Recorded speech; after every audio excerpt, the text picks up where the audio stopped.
Hello, and welcome to Mitel Audio and Web Conferencing, AWC for short, brought to you by Transwest Network Solutions. This video is part 2 of a two-part AWC training series.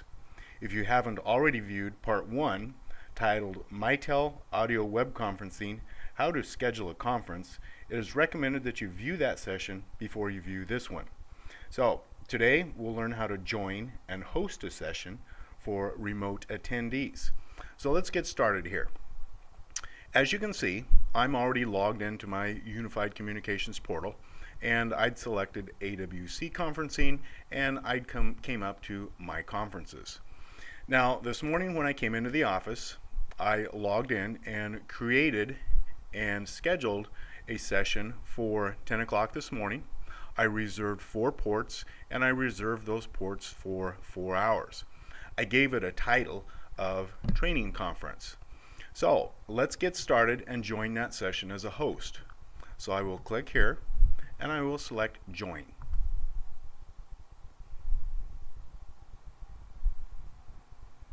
Continue to this website. This is fine. And allow the Collab client to open. And yes, I wish to proceed. So, the Collab client is now running on my desktop. Let me minimize this for us. And as you can see, I am your host today, and we currently have one invitee. Bob Smith is already logged into the session, and welcome, Bob. So what we're going to do here, we are going to have just a real brief conversation about some of the settings that are available to you in the upper portion of your client here. And then we're going to delve into the host controls found in this area here available to you during a conference. So let's get started. Let's come right up under the Preferences tab. And by default, most likely you will not change any settings within this area. By default, it comes up, all of your options are best case scenario. The video option, 8 frames per second. The quality of the video recording and transmission is set for best quality with 352 by 288 pixels. Seems to work best.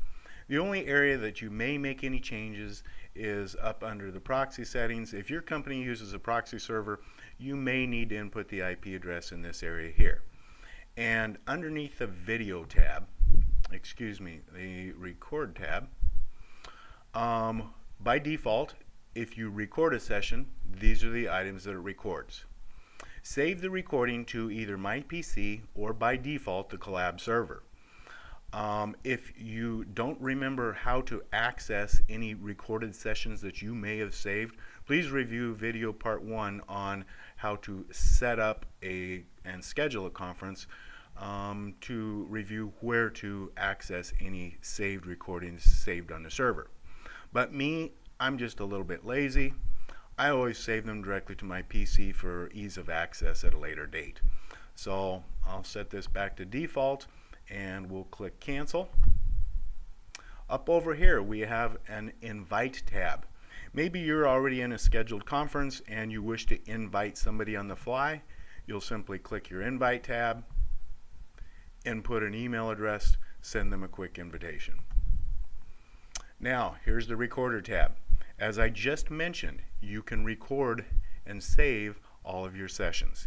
Come to this tab, show your recorder, and here's your recording controls. Here's the record tab. Once you begin recording, then this becomes your stop recording tab right here. So, quick little lesson to record. And of course, you have a help tab up here. So let's go ahead and jump into some of our conference host controls. We'll start right over here on the left-hand side. And this is a great tool, sharing mode selection. We'll have a little conversation about it, and then we'll actually demo it. 2 items you can share.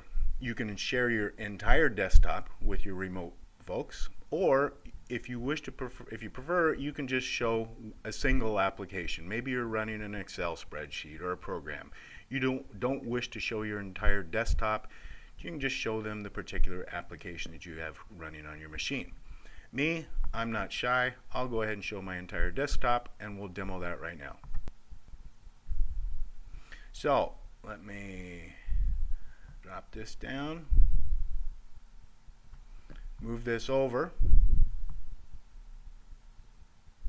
Now, everything within this outline or border, movable and collapsible, will be available to your external attendees for view.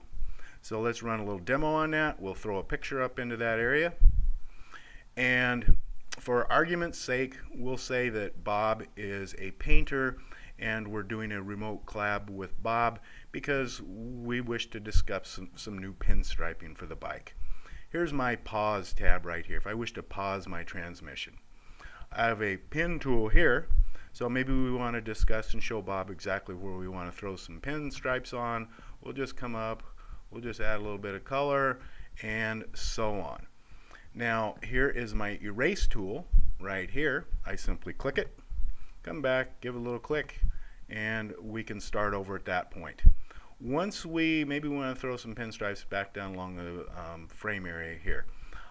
Once we have our finished conversation with Bob, we always can, let's go back to our cursor tool, we can always take a snapshot of this particular application as it is, save it to our PC, and then email it off to Bob later as a reminder for him.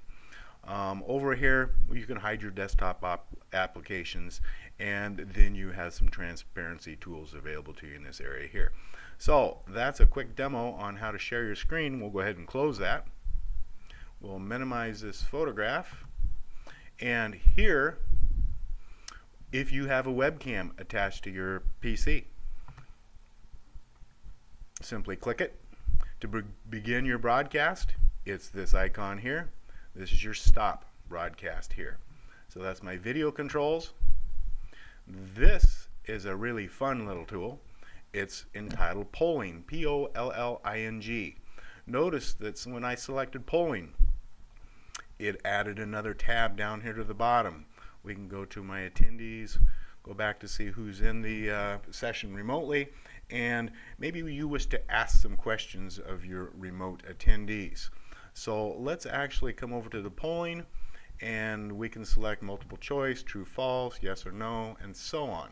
Let's just demo one real quick here. Let's select a yes or no. We'll input a question for my remote people. Is today Wednesday? We'll preview it. We like what we see, so we send it out to our people.